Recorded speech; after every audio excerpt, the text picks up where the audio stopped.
श्री राधे भागवत महापुराण द्वादश स्कंद अथ दसमो अध्याय मार्कंडेय जी को भगवान शंकर का वरदान।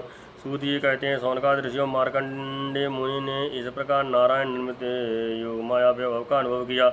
अब वे निश्चय करके कि इस योग माया से मुक्त होने के लिए मायापत भगवान की शरण की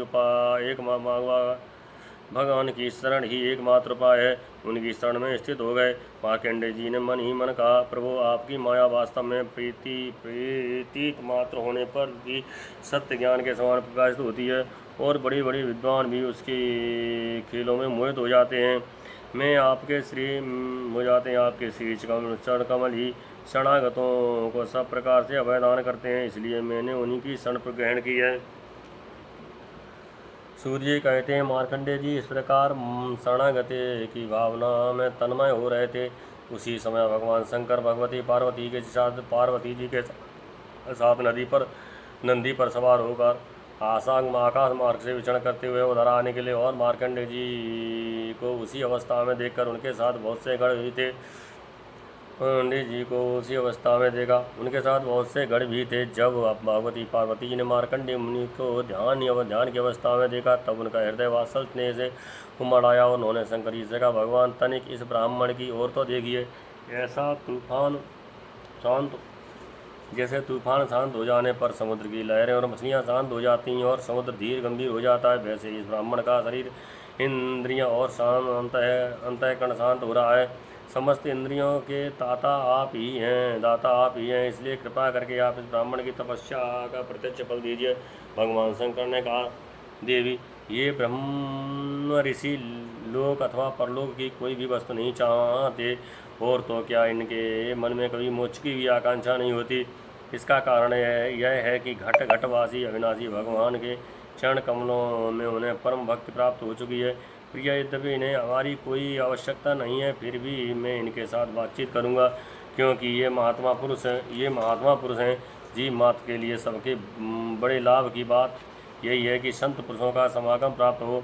सूत जी कहते हैं, सौनक जी, भगवान शंकर समस्त विद्याओं के प्रवर्तक और सारे प्राणियों के हृदय में विराजमान अंतर्यामी प्रभु हैं। जगत के जितने भी संत हैं, उनके एकमात्र आश्रय और आदर्श भी वही हैं। भगवती पार्वती से इस प्रकार कहकर भगवान शंकर मार्कंडेय मुनि के पास गए। उस समय मार्कंडेय मुनि समस्त मनोवृत्तियाँ भगवत भाव में तन्मय थीं। उन्हें अपने शरीर और जगत का बिल्कुल पता न था, इसलिए उस समय वे ये भी नहीं जान सके कि मेरे सामने सारे विश्व के आत्मा स्वयं भगवान गौरी शंकर पधारे हैं।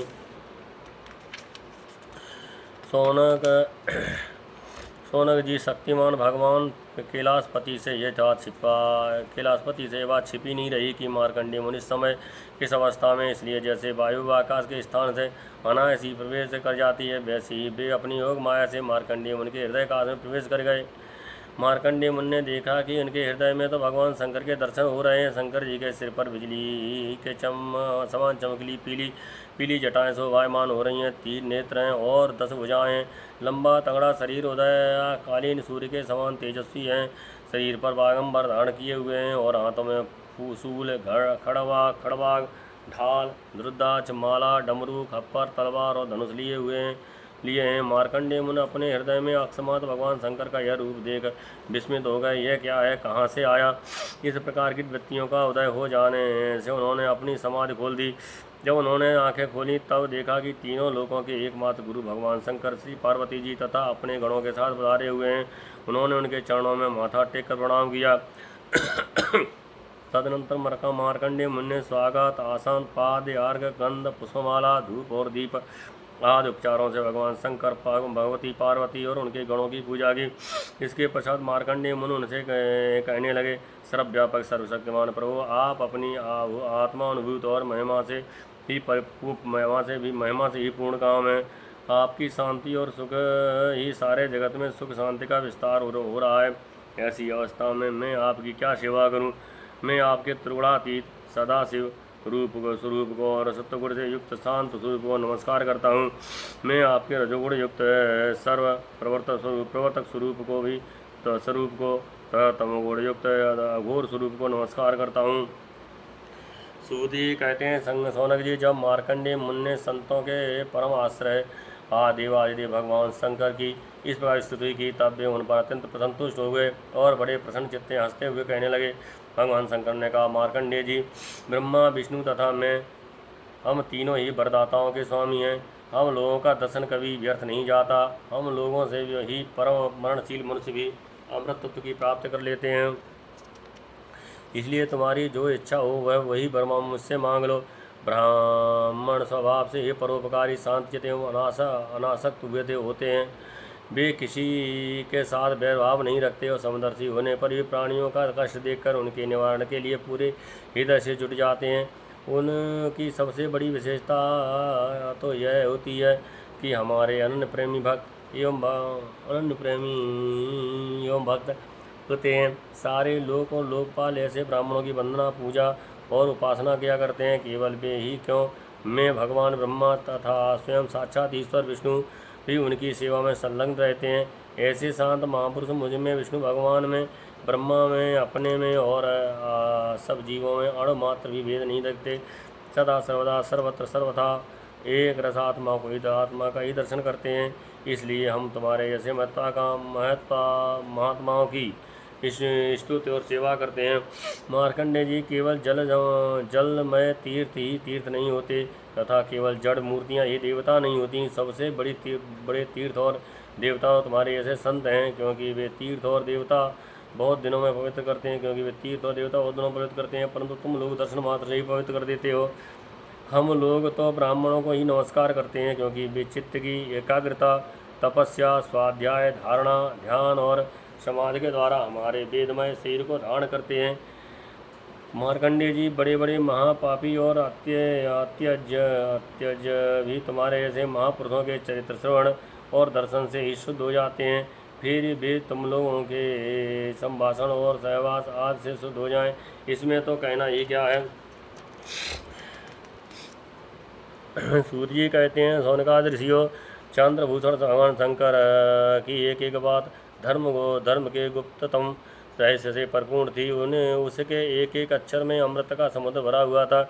मार्कंडेय मुनि अपने कानों के द्वारा पूरी तन्मयता के साथ उसका पान करते रहे, परंतु तो उन्हें तृप्त नहीं हुई। ये बेविचार चिरकाल तक विष्णु भगवान की माया से भटक चुके थे और बहुत थके हुए भी थे। भगवान शंकर की कल्याणी वाणी का अमृतपान करने से उनके सारे क्लेश नष्ट हो गए और उन्होंने भगवान शंकर से इस प्रकार कहा। मार्कंडेय जी ने कहा, सचमुच सर्वशक्तिमान भगवान की यह लीला सभी प्राणियों की समझ के परे है। भला देखो तो सही है, सारे जगत के स्वामी होकर भी अपने अधीन रहने वाले मेरे जैसे जीवों की वंदना और स्तुति करते हैं। धर्म के प्रवचनकार प्राय प्राणियों को धर्म का रहस्य और स्वरूप समझाने के लिए उसका आचरण और अनुमोदन करते हैं तथा कोई धर्म का आचरण करता है तो उसकी प्रशंसा भी करते हैं। जैसे जादूगर अनेकों खेल दिखलाता है और उन खेलों से उसके प्रभाव में कोई अंतर नहीं पड़ता, वैसे ही आप अपनी स्वजन मोहिनी माया की प्रवृत्ति को स्वीकार करके किसी की वंदना स्तुति करते हो तो केवल इस काम के द्वारा कि आपकी महिमा में कोई त्रुटि नहीं आती।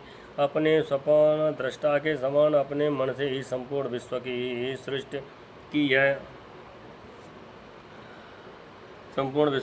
की है और इसमें स्वयं प्रवेश करके कर्ता न होने पर भी कर्म करने वाले गुणों के द्वारा कर्ता के समान प्रतीत होते हैं। भगवान आप त्रिगुण स्वरूप होने पर भी उनके परे उनकी आत्मा के स्वरूप में स्थित हैं। आप ही समस्त ज्ञान के मूल केवल अद्वितीय ब्रह्म स्वरूप हैं। मैं भी आपको नमस्कार करता हूँ। अनंत आपके श्रेष्ठ दर्शन से बढ़कर ऐसी और कौन सी वस्तु है जिसे मैं वरदान के रूप में मांगूँ।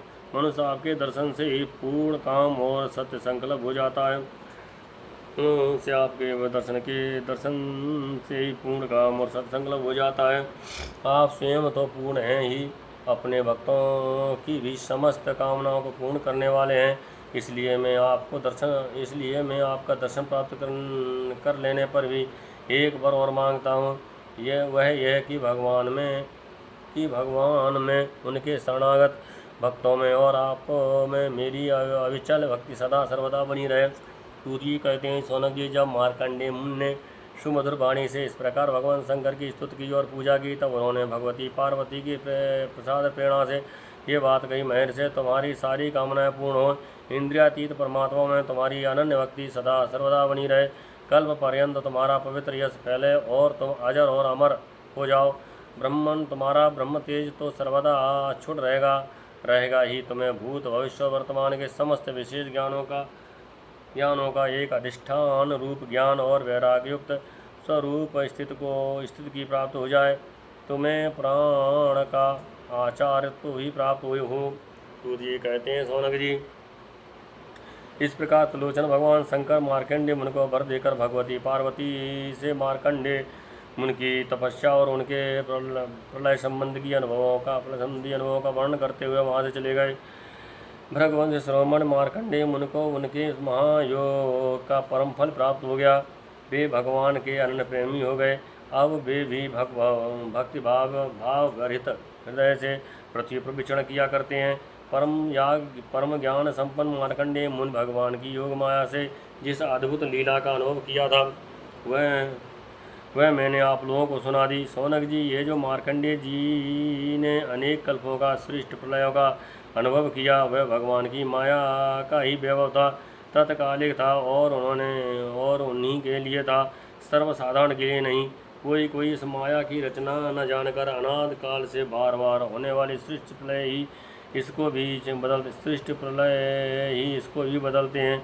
इसलिए आपको यह शंका नहीं करनी चाहिए कि इसी कल्प के हमारे पूर्व मार्कंडेय जी की आयु इतनी लंबी कैसे हो गई।